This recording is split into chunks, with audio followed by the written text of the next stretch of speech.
trying to buy some of these properties in order to grab some of these land in order to then create a community that is not just for us, but it's actually a lot of times it's not even for us because of price points.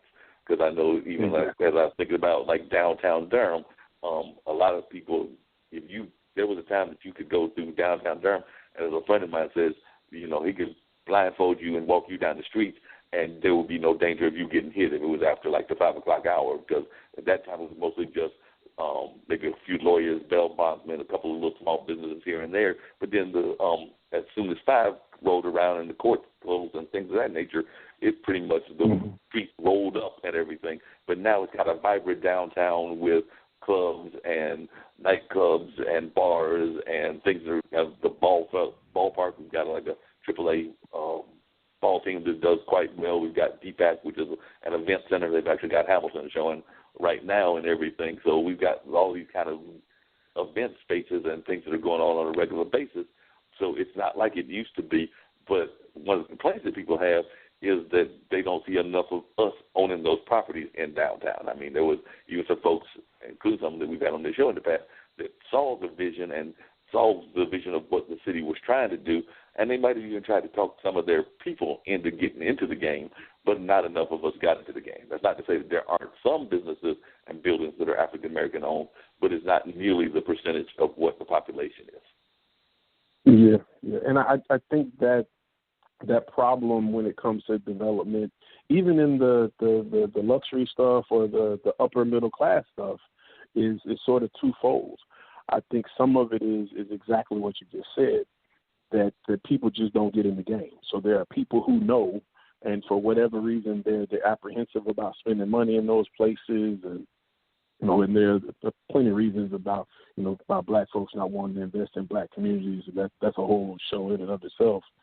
But I think the second thing there is that in many cases, developers haven't seen the value in black dollars buying those types of properties.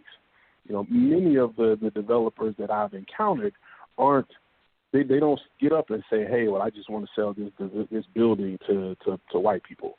Or here in South Florida, they'll say, oh, I just want to sell it to South Americans or to Canadians or to Russians. We get a lot of snowbirds, a lot of people come from the cold weather and stuff like that. But they don't say, oh, they're explicitly alienating black folks.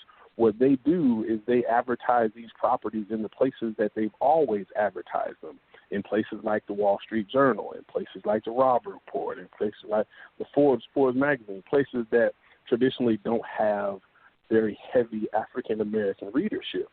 So because people in our community who could buy in these areas don't even know that these developments exist, then we don't have the opportunity to even become a part of that.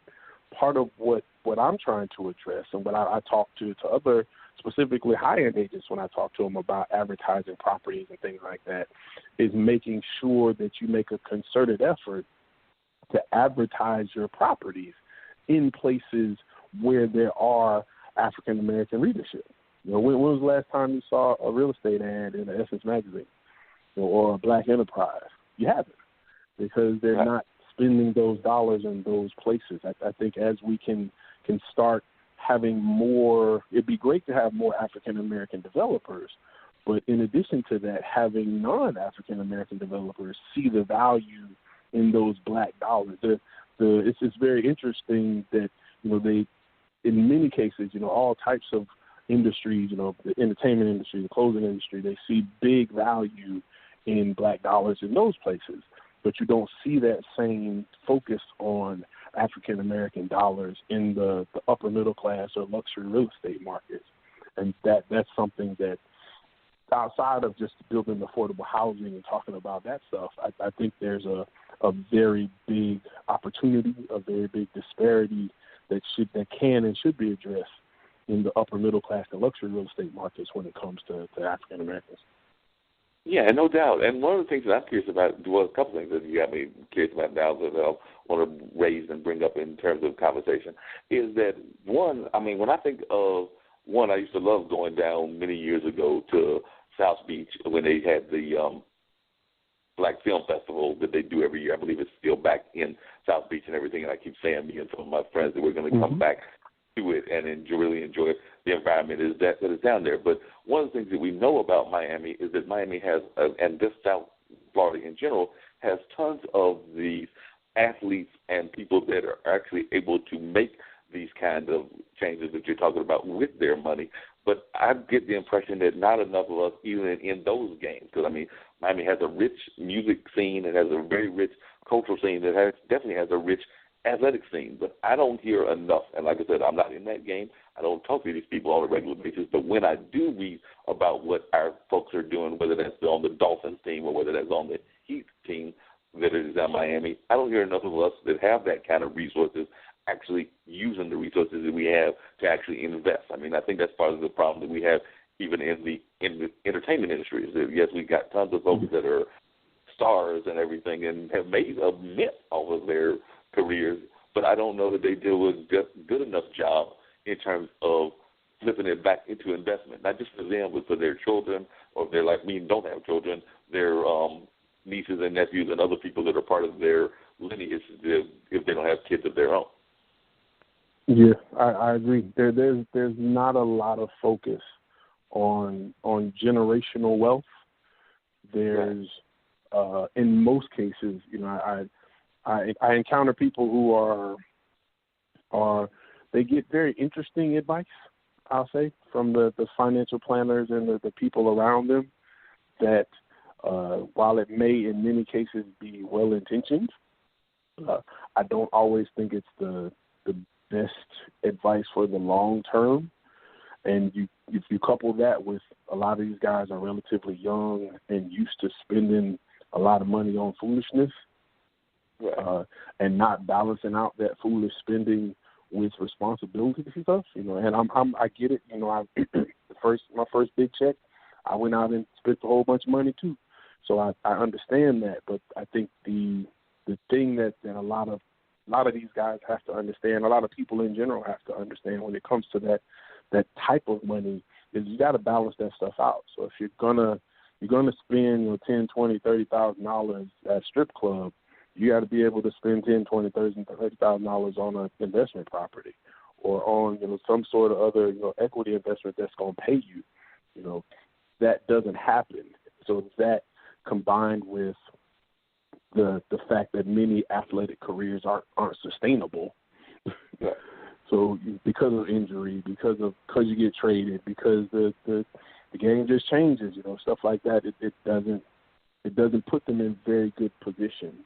So I think there are levels to being able to make sure that these people understand, athletes and entertainers understand the value of real estate as an asset, and see the value not just in these big investments that you see a lot of times with retired players or players that are towards the end of their career. You'll hear them start investing or start talking about real estate and stuff like that. One of the things that I find, I think, is a missed opportunity in many cases is the communities that we're from. Because we're from these communities, we know more about these communities. We have all the information that the investors want to know. We know whose grandma just passed away and they're going to sell the house. We know who can't afford the house. We know who needs help with their rent. We know these things. And because we know these things, this is the same information that when I train agents on how to find listings, or when I talk to investors who don't know and they're going to other communities, these are the things that people are doing in Miami Beach. They do them in Miami Shores. They do them in Atlanta. They do them in College Park. They do them all over the place. And these are people from outside the community going into the community, and not just the low-income community. These are marketing strategies they use across the board. The difference is that in communities that aren't fighting gentrification, those marketing strategies they don't negatively impact the community. It's just another piece of property that gets bought and flipped. But when you do that in a community that's already fighting gentrification, when you already have someone who's having home ownership issues and they get a letter in the mail that offers them more money than they've ever seen in their life, you know, for a piece of property, never mind that whatever the amount of money they're getting offered is a fraction of what the property is truly worth, but they don't know that. and there's no one to say, hey, or they don't have a resource or something like that to get advice from, it becomes challenging. And a lot of these ball players, a lot of these athletes, a lot of these entertainers come from these communities. So they know. So they're in a position where they potentially have the ability to be able to buy that house, to be able to buy that home and rent it back to Big Mama so she doesn't have to get put out. These are things they can do, but if no one is telling them, hey, these are the opportunities that are there, they don't. Like I said, I believe there are people that are doing this, but I think it's something that can be done on a much, much wider scale, and having conversations like the one we're having right now is a great way to get that started, to get people thinking about, well, how can I address this in my community while still being able to build generational wealth. Real estate investing is one of the few places I think you can do well and do good at the same time. You can make good money, but you can also make a meaningful, positive impact on your community. Yeah, definitely. And I think sometimes, and I just wonder if you find the same thing down there in the Miami area, that sometimes we hear a price, and because the price is so much outside of our, I won't say, for lack of a better term, our comfort level or what we think that we have in terms of our own assets and everything, we don't even target that as a possibility of getting that property. Like I'm thinking about, I've got friends of mine that are professors at North Carolina Central University, professors even at Duke, and professors at everything. But there's a property that was African-American owned for a long time. It was a nightclub. It was actually historically an African-American property. It was actually one of the original beauty schools when there was like this historical district called Hayti here in this area.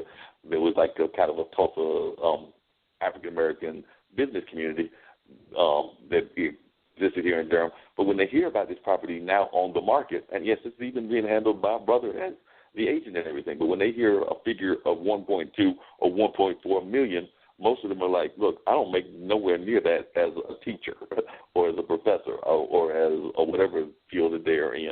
And I sometimes wonder if we don't think enough about ways that we can collectively pool our resources, because a lot of times we don't have that in our pocket or anywhere near our pocket. But if we pool together with 5 or 6 people, which is a lot of times what even some of these other people do, you could put together a team that would be able to buy that property and turn it into its last incarnation was as a nightclub. But I mean, it could be a nightclub, it could be an office space or like an office complex or anything, whatever you decide as that collective that you want to make it. But I think sometimes we get so thrown off by the figure that we're like, no, I'm not even going to try to touch that because I don't have it.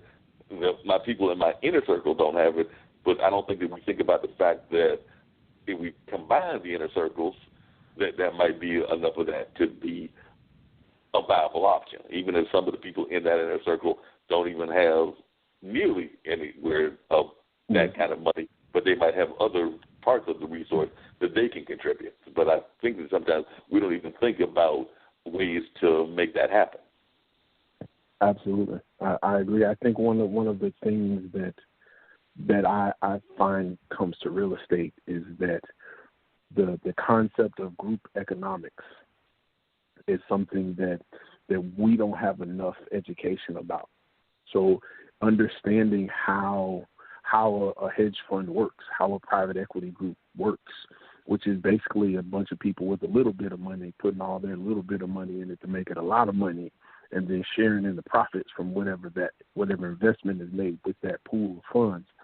But understanding how that works and the power of the knowledge that we have of these communities, knowing who goes where and buys what, those are very big and meaningful things to know when it comes to investing in properties. Just being a part of the real estate community, understanding what's going on.